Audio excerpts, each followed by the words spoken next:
Hello, friends. Mark Heath, Andy Warren here with you because the transfer window has swung open, Andy. I hope that's the right terminology. It always slams shut.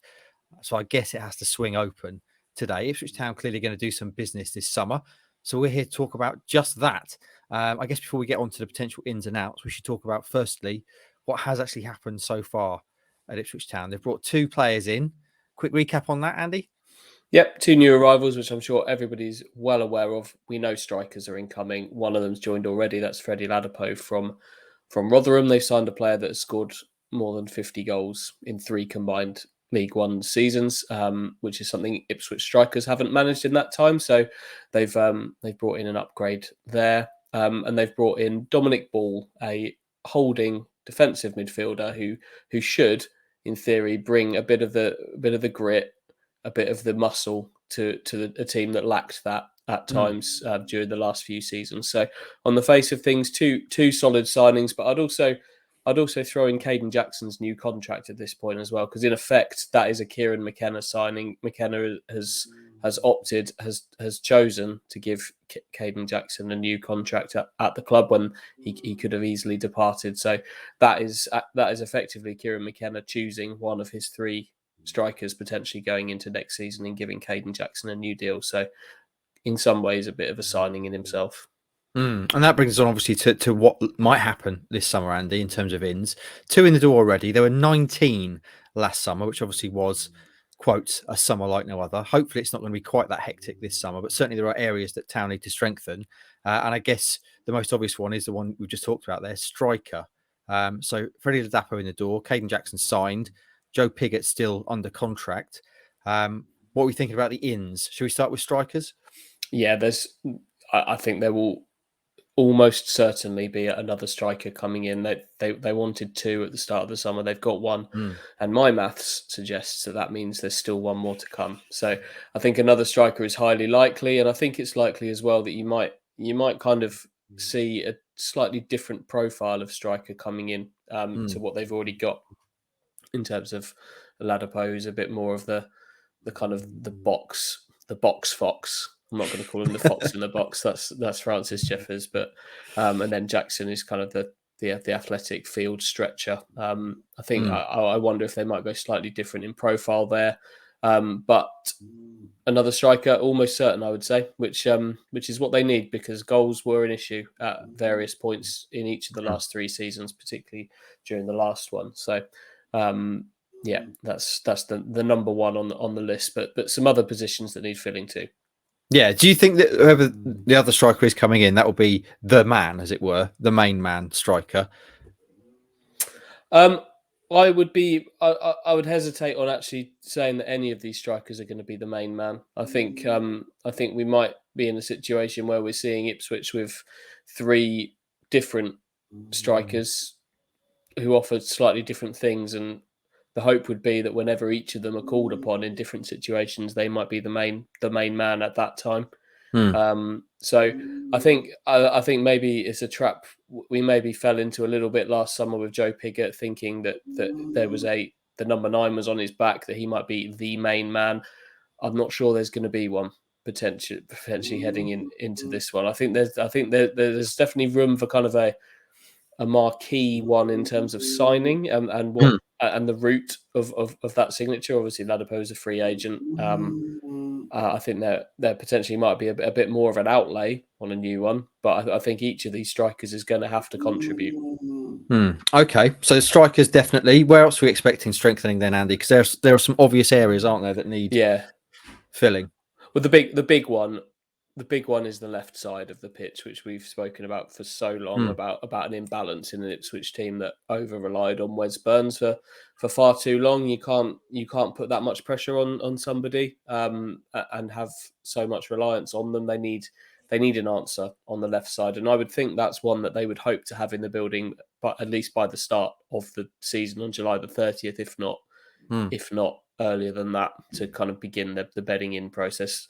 Another striker and that left sider are the two vital ones, in my opinion. Anyway, okay, so that's strikers definitely, left sided definitely, Andy. Where else do you reckon we might be seeing signings? Yeah, I think there will be more beyond those 2, and there are 2 areas that I think that that could be the case. Attacking midfield is one, and back in the kind of the more central midfield area is another. I would say that the attacking midfield is more pressing. There's obviously been a departure there in terms of Bersant Salina. His loan has come to an end.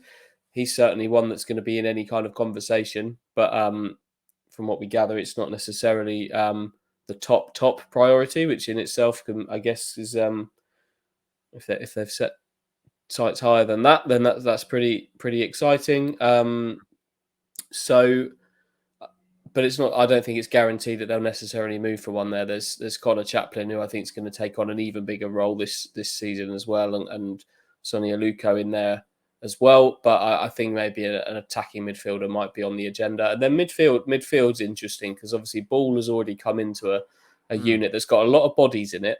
In terms of there's Morsey, Evans, Ball now. Cameron Humphreys is going to be in the equation. Raheem Harper is coming back into the picture, but Idris El Mazouni as well. But I do wonder whether there might be quite a lot of fluidity in that area in terms of exits, and then maybe if that's the case, incomings. So yeah, I think that could be quite a fluid area, the middle of midfield. As a whole, though, I mentioned there 19 signings last summer. We were expecting a lot more focused approach this summer, I'm assuming, Andy. Nowhere near that number of signings. Is that fair to say? Yeah, I would be amazed if it got up close to kind of double figures in terms of first team signings. I don't know. If you ask me now, 2 in the door already, I want to say, let's say 6. Yeah, that sounds good. 6 maybe. Maybe more, maybe less, but I think that's kind of the ballpark figure for potential incomings. A good solid number there. Right then, so that's the sexy stuff done. There will obviously also be departures, you'd imagine. So shall we just have a quick review of those in terms of outgoings? There's been links already. You want to talk a little bit about what you expect might happen in terms of outgoings? Yeah, I think that's almost inevitable. Ipswich have moved quite quickly to give new deals to Wes Burns and Luke Wolfenden. They're 2 players that you'd thought might potentially have some kind of interest and market this summer, but Ipswich have quite prudently moved to cut that one off, and they've committed their futures to the club. But Ipswich aren't in a position where they have to move players on. They don't have to do that. It's a different ball game at Ipswich now. So anybody that does depart will be on Ipswich's terms, and it will come, and that's both in terms of fee, timing, anything like that. And I think a good example of that is Tyrus Simpson, who we've talked about at length. We know that he's expressed a desire to move on, but Ipswich aren't going to roll over and just allow that to happen. I'm sure he will leave, but when he does, I'm pretty sure that's going to be on Ipswich's terms. Aside from that, I think Joe Piggott is an obvious one that you look at and think there could be a parting of ways in kind of Scott Fraser style here. I think if Piggott was the kind of striker that Kieran McKenna expected to use going forward, we'd have seen a lot more of him in the final months of the season. So he's one that I would expect to move on. But again, it will be on Ipswich's terms. And I feel sure that he wouldn't be allowed to move on until striker number 3 that we've just talked about arrives at Ipswich, because that would leave them short. So interested to see what kind of market he has, because yes, his season at Town wasn't great at all, but he's only a year removed from scoring 20 League One goals. So I'm sure there will be clubs in this division that take a look at him and fancy a bit of that. There's a couple more, aren't there? Václav Hladký. You have to imagine he's not going to be thrilled at being firmly entrenched as the backup goalkeeper behind Christian Walton. Again, there's been interest in him from Aberdeen. I'm sure there are more, but Ipswich won't let him go until they're happy for him to be allowed to go, until it's on their terms financially and in terms of timing as well, because they will have to go out and recruit another. Also, there's obviously been links with Sam Morsey too, from Wigan, and I'm led to believe there are other Championship clubs that admire him. Of course they do, but the same applies again. Okay, in terms of an overall look at the window, Andy, last summer was clearly very hectic, and they're still signing players right up till the final second, if you like. Do you get the feeling Mark Ashton is a guy that doesn't like to hang around, likes to get business done early? Do you get the feeling, especially with the season starting earlier this year as well, that Town will want to get stuff done and set and settled as quickly as they can? I'm sure they'd love to, and things that are in their control, i.e., signing free agents. They've moved quickly. Those two players are going to be here on the first day of pre-season. They've done everything they can to make that happen. But the transfer market doesn't work like that. It's not, for all the will in the world, Ipswich aren't going to be able to land all of their targets between now and pre-season, which begins in 2 weeks. So that's not going to happen. But I think there's going to be a lot more control over what they're doing this summer. They've had longer to plan.